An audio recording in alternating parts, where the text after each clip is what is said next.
T20 world cup में आप देखें तो जान से आ गई वो इसलिए क्योंकि लगातार तीसरा बहुत ही करीबी मुकाबला देखने को मिला। ये मैच था दक्षिण अफ्रीका और श्रीलंका के बीच जो एकदम आखिर में जाके डिसाइड होता है और दक्षिण अफ्रीका ने ये मुकाबला 4 विकेट से जीता। इस पर चर्चा करेंगे। आप देख रहे हैं ESPN cricket for T20 time out presented by कू।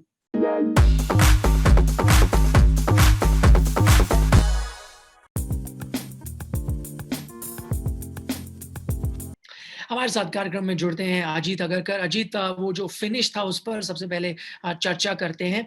इससे पहले कि मैं मिलर और रबाडा की बल्लेबाजी पर आऊँ, लहिरू के बारे में बात करते हैं। वो आखिरी ओवर 15 रन चाहिए थे और आप अगर ऐसी लेंथ बॉल देंगे, इन द स्लॉट देंगे तो फिर यही नतीजा होगा। बिल्कुल, आई थिंक एग्जीक्यूशन में थोड़ी सी कमी रह गई। जरूर प्लान होगा कि मिलर के आंख के बाहर डाले, वो उनका स्ट्रॉन्गेस्ट एरिया है रन बनाने का, डेविड मिलर का, वो भी लेंथ गेंद पर। शुरुआत में या मिडल ऑफ द इनिंग्स समझ सकते हैं कि शारजा के पिच पर आप लेंथ गेंदबाजी करते हो क्योंकि धीमी आती है गेंद, प्रोटेक्शन वैसे होती है, बल्लेबाज अलग तरीके से खेलते खेलते हैं। लेकिन आई थिंक थोड़ा सा अनुभव कम, शायद दबाव में एग्जीक्यूट नहीं कर पाए और इसलिए श्रीलंका को आज जीत नहीं मिली क्योंकि इसके बावजूद के कम रन बनाए थे, मैच में बने रहे थे, इनफैक्ट आगे थे मैच में 19वें ओवर तक।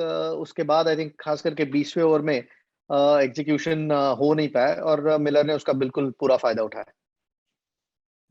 रबाडा की रिस्पॉन्सिबिलिटी तो बल्लेबाजी नहीं है, लेकिन हमने देखा है कई बार बल्ले के साथ वो कंट्रीब्यूट करते हैं। इसलिए मैं मिलर के बारे में यहाँ बात करता हूँ। उन पर दक्षिण अफ्रीका काफ़ी लंबे समय तक जिसे कहते हैं ना लॉन्ग रोप उन्हें देते हैं क्योंकि उनका परफॉर्मेंस हमेशा रन नहीं बनते, लेकिन शायद इसीलिए देते हैं क्योंकि उनको भरोसा है उनकी काबिलियत पर कि कभी ऐसी सिचुएशन आई तो ऐसा ही खिलाड़ी आपको वहाँ से निकाल सकता है। जी हाँ, बिल्कुल। आई थिंक जिस नंबर पे वो खेलते हैं वहां आपको पावर की जरूरत होती है, उनके पास है। मेरे मानने में उतना परफॉर्म रेगुलरली करते नहीं है, इसके बावजूद भी साउथ अफ्रीकन टीम में है।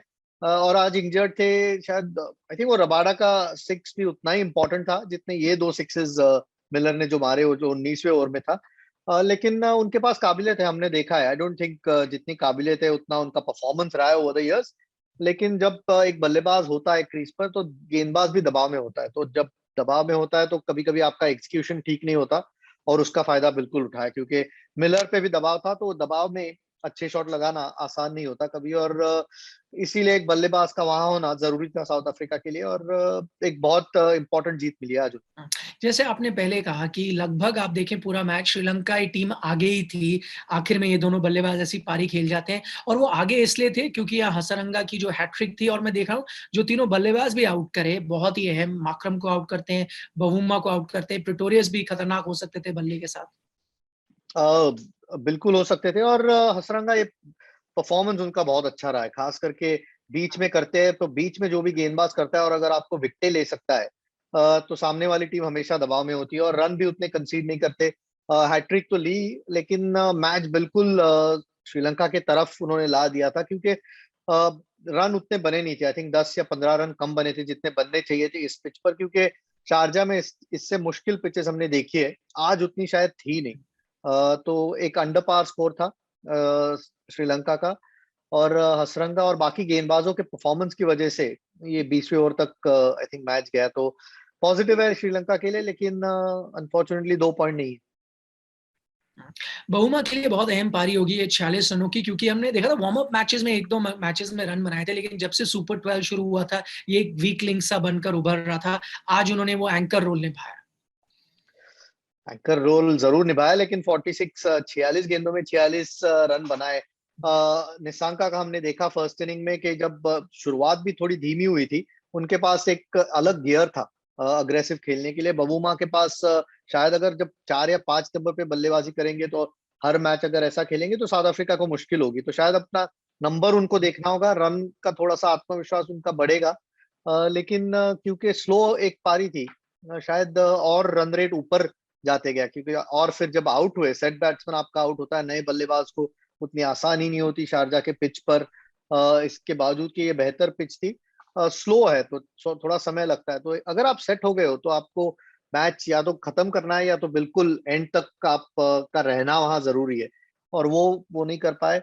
रनों का शायद थोड़ा कॉन्फिडेंस के लिए फायदा होगा, लेकिन आई थिंक जरूर सोचना होगा कौन से नंबर पे वो बल्लेबाजी अगले मैच से करते श्रीलंका की बल्लेबाजी के बारे में बात करें तो निशंका के 72 रनों की हम यहाँ बात करते हैं। निजी तौर पर उनके लिए बहुत अहम पारी थी क्योंकि इससे पहले थोड़ी चर्चा ये हो रही थी कि आप इनको ड्रॉप करें, आविष्का को लेकर आएँ सलामी बल्लेबाज के तौर पर, लेकिन अब ये प्रदर्शन के बाद उनकी जगह अब थोड़ी शायद पक्की रहेगी।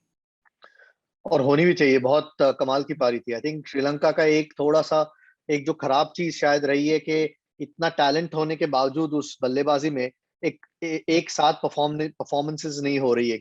हर मैच में अलग-अलग बल्लेबाज, लेकिन एक-एक बल्लेबाज परफॉर्म कर रहा है और शायद इसलिए रन उनके कम बन रहे। लेकिन हुँ, बहुत अच्छी पारी थी निशंका की और देख सकते हैं कि शुरुआत धीमी थी, विकेटें गिर रही थी, लेकिन एक अलग गियर था उनके पास, जिसकी वजह से 140 के ऊपर रन बने, नहीं तो ये मैच और भी आसान होता साउथ अफ्रीका के लिए। तो एक पॉजिटिव श्रीलंका का, और एक बल्लेबाज ने दिखा दिया कि वो अच्छे फॉर्म में है। अब उनके पास चैलेंज ये है कि एक साथ सारे परफॉर्म कर जाए, क्योंकि अगर करते हैं तो श्रीलंका को हराना हुँ। इतना आसान नहीं होगा। आप कह रहे हैं एक साथ परफ़ॉर्म करना ज़रूरी है और वो दक्षिण अफ्रीका के गेंदबाजों ने किया। शमशी और प्रिटोरियस के मैं आंकड़े देख रहा हूँ, एकदम आइडेंटिकल 3 विकेट चटकाते हैं, 17 रन दोनों देते हैं। ये जो एक कमज़ोर कड़ी पड़ गई श्रीलंका के लिए कि निशंका तो एक तरफ से चल रहे थे, पार्टनरशिप्स की ज़रूरत थी, लेकिन इन दोनों ने इंश्योर किया कि कोई पार्टनरशिप ना हो। जी हाँ, गेंदबाजी तो साउथ अफ्रीका अच्छी है, हमेशा होती है। हिस्टोरिकली हमने देखा है गेंदबाज अच्छे होते हैं। रबाडा, नोकिया जिसी भी टीम को ओपन करेंगे वो गेंदबाजी तगड़ी होगी।